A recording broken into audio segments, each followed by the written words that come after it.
இன்றைக்கி பாண்டியன் ஸ்டோர் சீரியலில் ஒரு பக்கம் பார்த்தீங்கன்னா நம்ம பேர் இருக்கார் மிஸ்டர் செந்தில் போய் மாமனார்ட்ட போய் தஞ்சம் அடைகிறார். எப்படியாவது நீங்கள் சொன்னீங்கன்னு.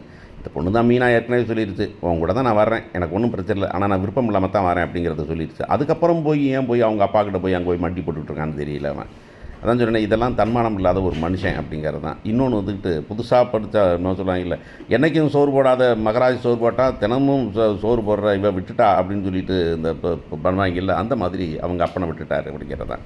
அந்த பக்கம் பார்த்திங்கன்னா ராஜி வந்து கேட்குது, ஏங்க இப்படி போகிறாங்க அப்படின்னு கேட்டாக்க கதிர் சொல்கிறான், அதெல்லாம் அவருக்கு பிடிக்குது போகிறாங்க, ஏன் அவர் நிம்மதியாக இருக்கட்டுமே அப்படின்னு அவன் சொல்கிறான். ஆனால் அங்கேயும் கூட அவன் மீனாவோட நிம்மதியை பற்றி கவலைப்படவே இல்லை. ஏன்னா கதிர் எப்போவுமே வந்துக்கிட்டு பொண்ணுங்களை பற்றி அவனுக்கு கவலையே இல்லை. அவன் மேல் ஷோவனிஸ்ட் அப்படின்னு சொல்கிறதுல வந்துட்டு தப்பே இல்லை அப்படிங்கிறது தான் எனக்கு தோணுது. அதாவது ரொம்ப டேஞ்சரான ஆள், எரிச்சல் மூட்டுற ஆள், இரிட்டேட் பண்ணுற ஆள் யாருனாக்க கதிர் தான் அப்படிங்கிற மாதிரி கொண்டு போகிறது தான் அந்த கதை எழுத்தாளரோட தைரியமும்.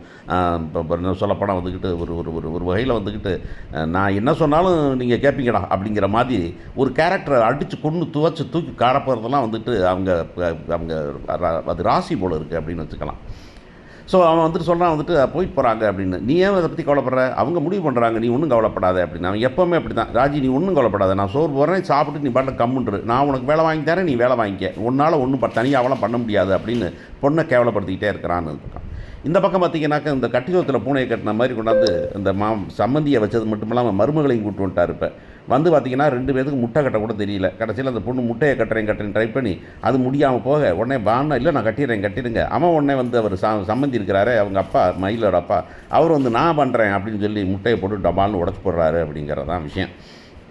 பாண்டியனுக்கு இப்போனாச்சும் அறிவு வருமா, இவங்கெல்லாம் வெளியே கடைக்கு லாயக்கு இல்லை அப்படின்னு சொல்லிட்டு பேசாமல் ஸ்டோர் ரூமில் அடுக்கி வைக்கிறதுக்கு அனுப்பி விட்றணும் தரலாம் அப்படிங்கிறது தான். அங்கே பார்த்திங்கனாக்க வந்துட்டு நம்ம சுகன்யா போய் அந்த வீட்டில் தூண்டு போட்டுக்கிட்டு இருக்காங்க. பார்ப்போம் என்ன நடக்க போகுதுன்னு.